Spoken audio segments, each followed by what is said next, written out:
오늘 말씀 나눌 때 어머니의 하나님이라는 제목으로 함께 나누도록 하겠습니다.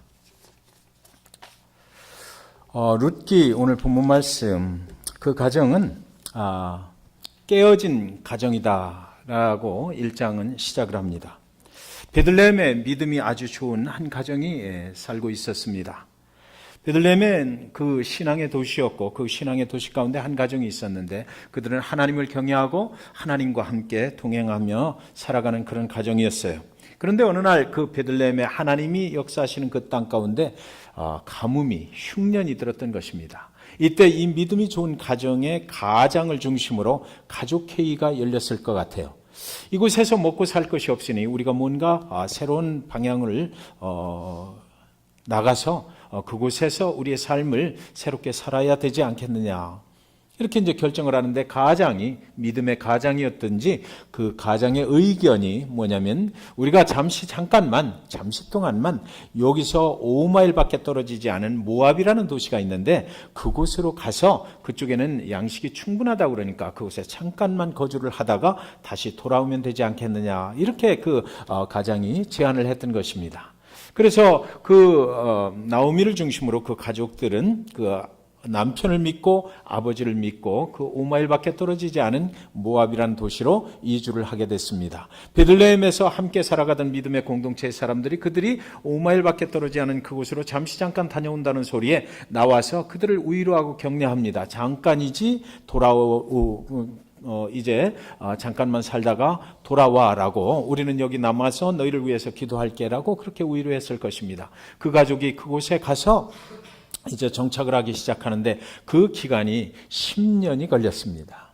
잠깐 우리는 하나님의 땅을 떠나서 그곳으로 가서 우상을 섬기는 그 땅이지만 그곳에서 양식을 해결하고 그리고 나서 돌아오리라 했던 그 기간은 그 하나님의 땅이 아닌 이방인의 땅으로 들어가서 우상을 섬기는 사람들과 함께 살게 될 때에 그곳에서 오랜 기간 동안 그들은 살게 됐다라고 성경은 기록합니다.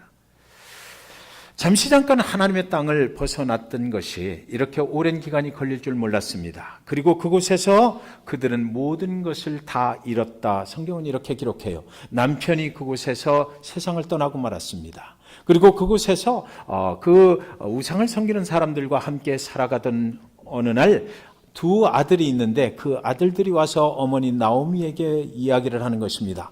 이곳에 있는 여인이 참 마음에 드는 여인이 있습니다. 우상을 섬기는 여인이긴 하지만 이 여인과 내가 결혼을 했으면 좋겠습니다. 자식을 이길 부모 없다고. 이 나오미는 그 소리를 듣는 순간 아마 밖으로 뛰어나가서 밤 하늘의 별을 보면서 하나님께 부르짖으며 통곡하며 기도했으리라 저는 생각을 합니다. 하나님, 이들을 우리의 삶을 어떻게 하면 좋습니까? 믿음의 남편 가장도 이제 세상을 떠났고 두 아들이 있는데 이들이 또 우상을 섬기는 이 나라의 여인들과 결혼을 하기를 원하니 이 일을 어떻게 하면 좋습니까? 부모가 아무리 권유를 해도 이들이 듣질 않으니 어떻게 하면 좋단 말입니까? 그렇게 기도했지만 하나님의 응답은 없고 이제 그 두 아들을 모압 땅에서 우상신을 섬기는 여인들과 결혼을 시키게 되었습니다. 그리고 나서 결혼을 하고 이제 그 가정 속에 들어온 우상신이 있는 거죠. 그래서 나오미는 하나님께 기도하고 저쪽 방에서는 두 아들의 그 두 며느리가 우상신을 놓고 기도를 하고 예배를 드리는 것입니다. 한 집안에 두 신을 모시게 되는 이런 참 일이 그 가정에 벌어지게 됐던 거죠. 그런데 어느 날 이 두 아들조차도 세상을 떠나고 말았던 것이에요. 그래서 이 나오미 혼자 남게 된 것입니다. 이제 그 며느리들은 자기하고 종교가 다른 이 며느리들 둘하고 나오미 혼자서 이렇게 이 가정을 꾸려나가야만 됐던 것이에요.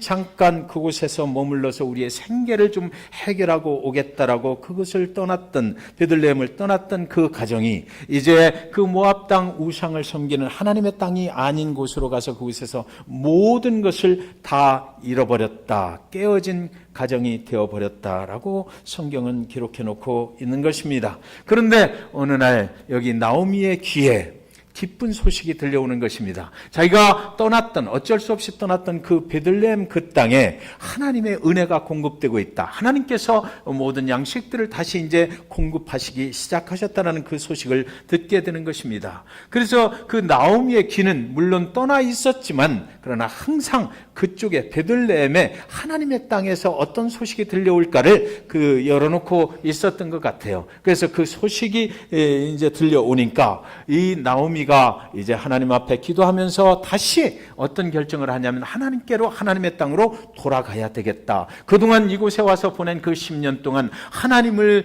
버리고 하나님의 땅을 버리고 하나님의 역사하신 가운데 그것을 떠나 있던 그런 모든 잘못된 것들을 이제 회개하는 마음으로 나는 나 혼자 남아있지만 그러나 나는 하나님의 백성이요 하나님이 나를 사랑하시는 것을 내가 기억하니까 그 땅으로 돌아가는 것만이 나의 소망이다라고 생각을 했던 것이에요. 그래서 두 며느리에게 이제 이야기를 합니다. 나는 이제 베들레헴으로 다시 돌아갈 것이다. 그러니까 너희는 이 땅에서 다시 너희의 친정으로 돌아가서 재혼을 해서 살면 좋겠다. 그랬더니 그 두 며느리 중에 한 며느리인 룻이 이렇게 말하는 것입니다. 1장 16절에 보면 룻이 이르되 내게 어머니를 떠나며 어머니를 따르지 말고 돌아가라. 강권하지 마옵소서. 어머니께서 가시는 곳에 나도 가고 어머니께서 머무시는 곳에서 나도 머물겠나이다. 어머니의 백성이 나의 백성이 되고 어머니의 하나님이 나의 하나님이 되시리니.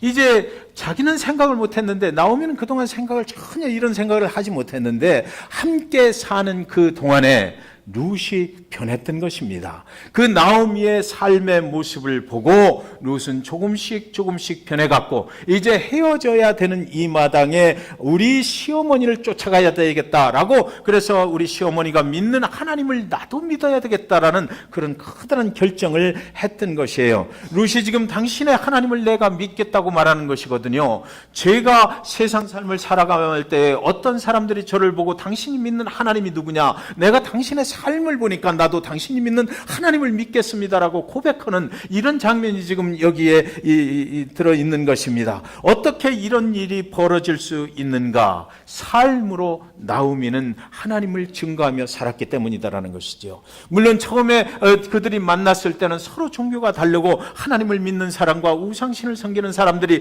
이렇게 한 가정에 살아야만 됐던 불운을 겪었지만 그러나 나오미는 그 모든 상황 속에서 하나님 중심으로 삶을 살아갔기 때문에 결국은 그 며느리 룻이 그 시어머니를 보고 나도 앞으로 우리 시어머니처럼 살아야 되겠다라는 그런 결단을 하게 됐던 것입니다. 어머니가 어떻게 이런 상황을 극복해 나가는지를 그는 자세히 보았을 것입니다. 남편이 죽었을 때 어떻게 이 하나님, 자신이 믿는 하나님 중심으로 이 문제를 해결해 나가는지를 그 며느리는 가만히 잘 보았을 것이에요. 두 아들이 죽었을 때도 그 며느리 룻은 그 시어머니가 어떻게 이런 상황 중에 이렇게 정말 세상에서 어쩔 수 없는 그 아픔과 고통을 느끼게 되는 그런 상황 중에서 우리 시어머니가 믿는 그 하나님 중심으로 이 상황을 해결해 나가는지를 룻은 가만히 보았을 것입니다. 시어머니는 그때마다 믿음이 돈독했을 것이고 그 믿음으로 모든 상황 중에 방황하지도 않고 혼돈스럽게 하지도 아니하며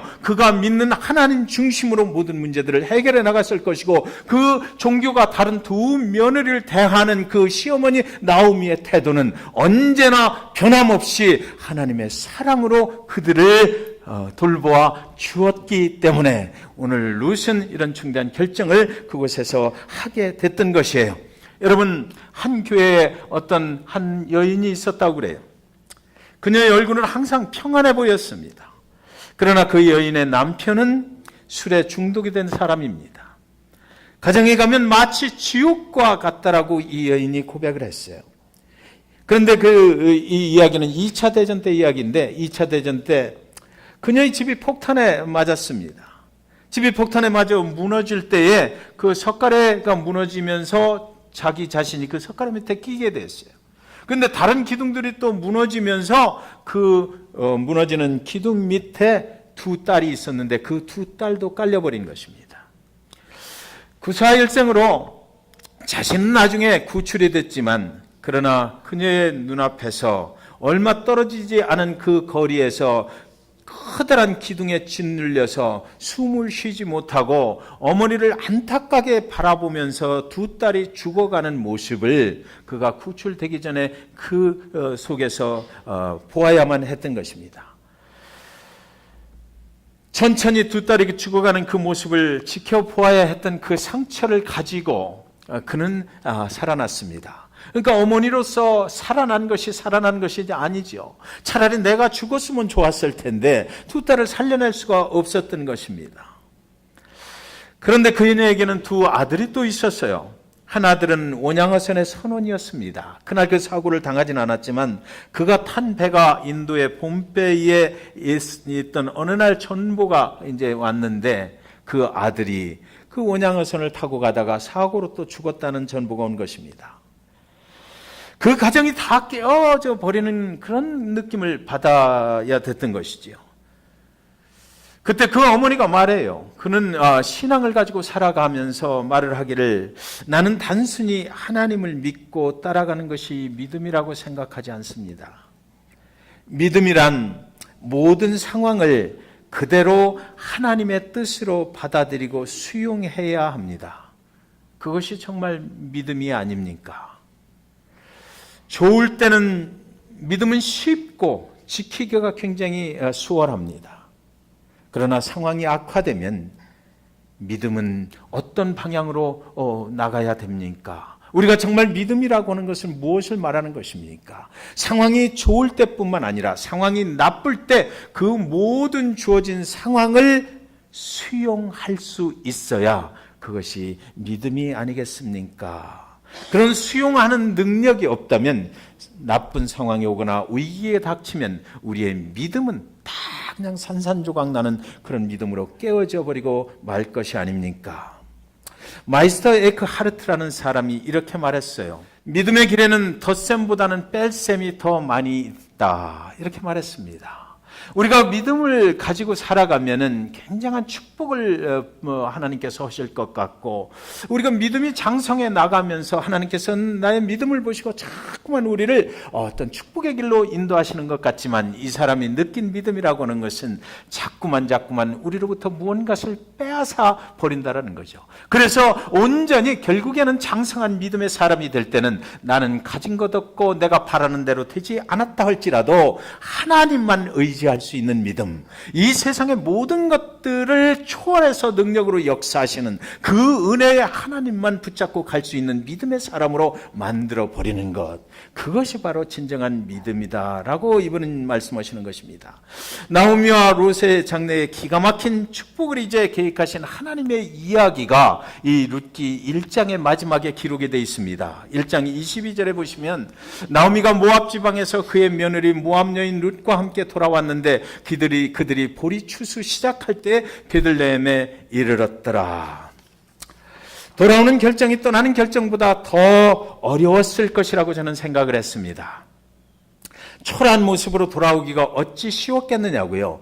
나가서 잘 돼서 돌아올 줄 알았는데 그 동네에 다시 돌아오는 그 나오미의 모습은 이방 여인 하나를 딸랑 데리고 모든 것 다 잃어버리고 그리고서 돌아와야 되니 그 모습이 얼마나 비참하고 스스로 초라해 보였겠습니까? 그러나 나오미는 돌아오는 것입니다. 돌아오기로 결정을 했던 것이에요. 그 축복 중에, 나오미에게 축복 중에 축복은 돌아오기로 결정을 했다는 것이지요.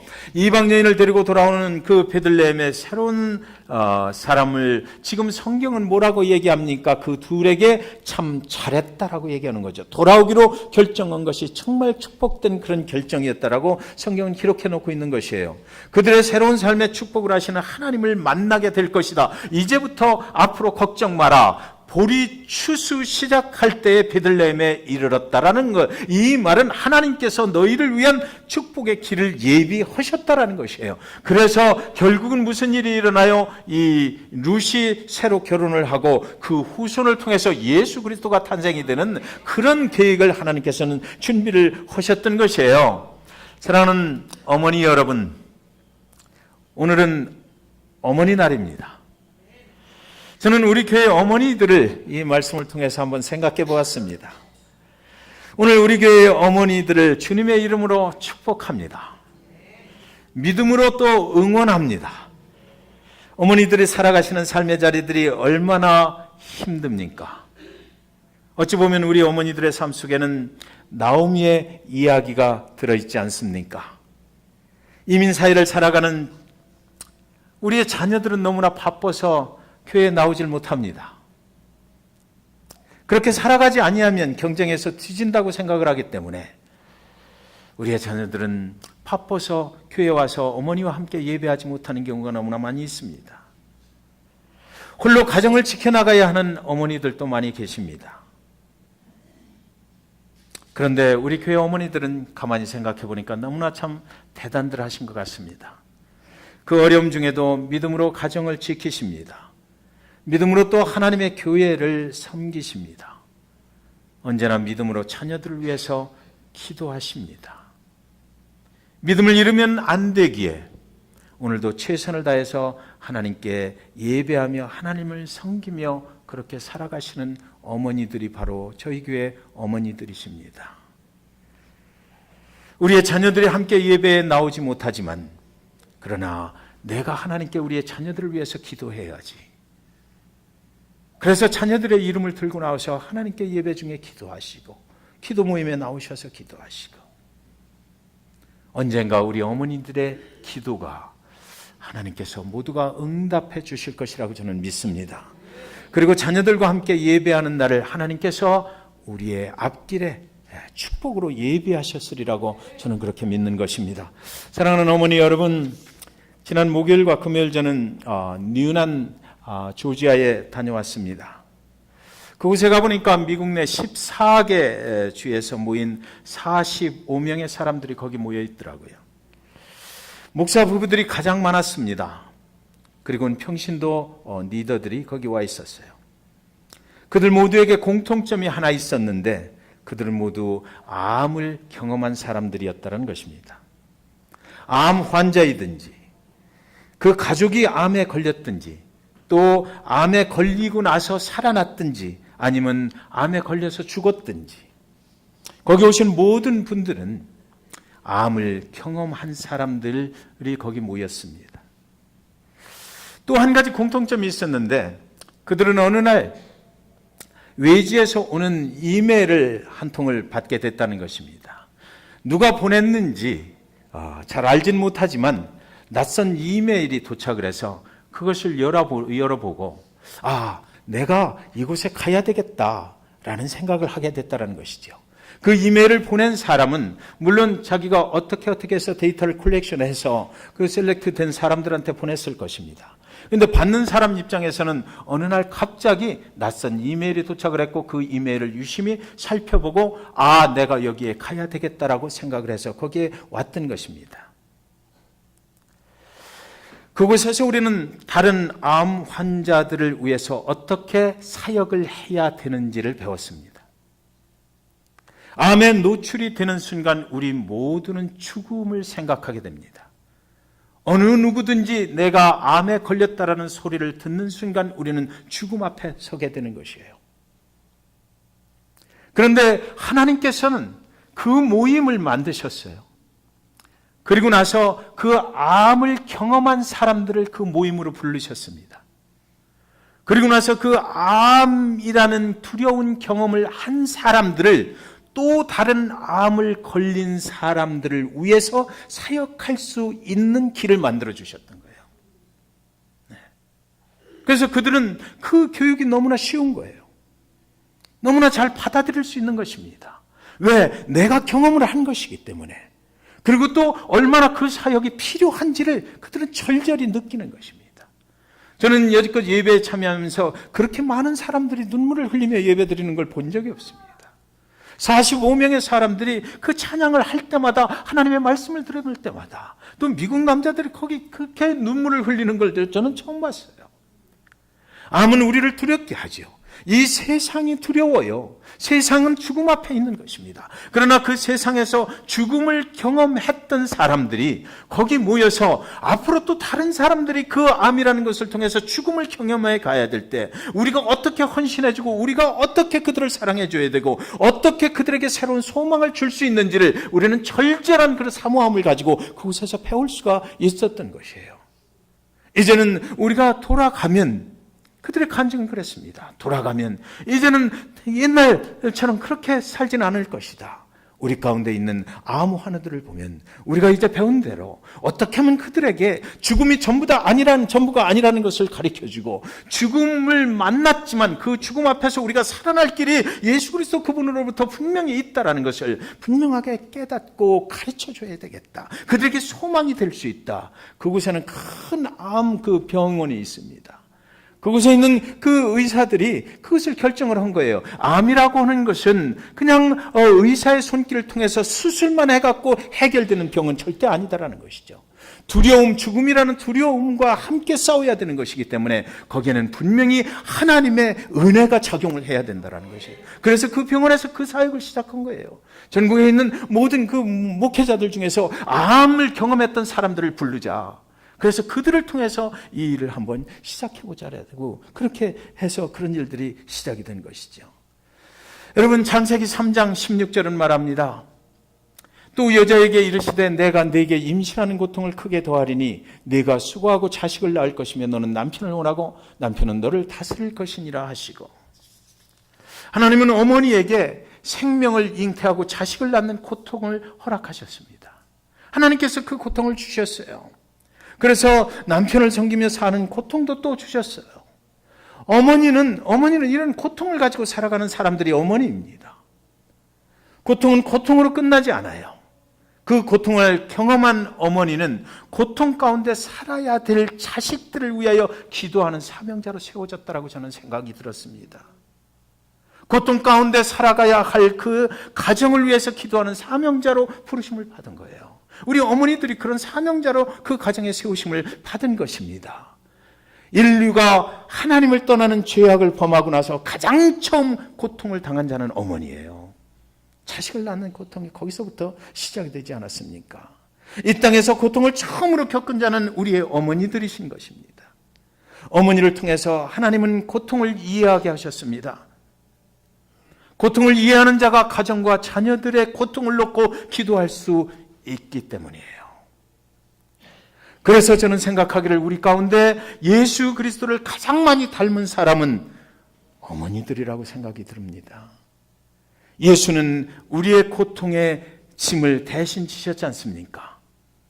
어머니도 자녀들과 그 가정의 고통의 짐을 대신 지고 살아가지 않습니까? 이민 사회를 살아가시는 어머니들은 그래서 위대합니다. 굉장히 위대해요. 남편들보다 아내들이 더 위대하다라고 저는 생각해요. 여인의 몸으로 살아가기가 이민 사회는 너무 어려운 사회예요. 남자들도 어려운데 어떻게 여인이 그 삶을 살아가는데 어렵지 않다고 말할 수 있습니까?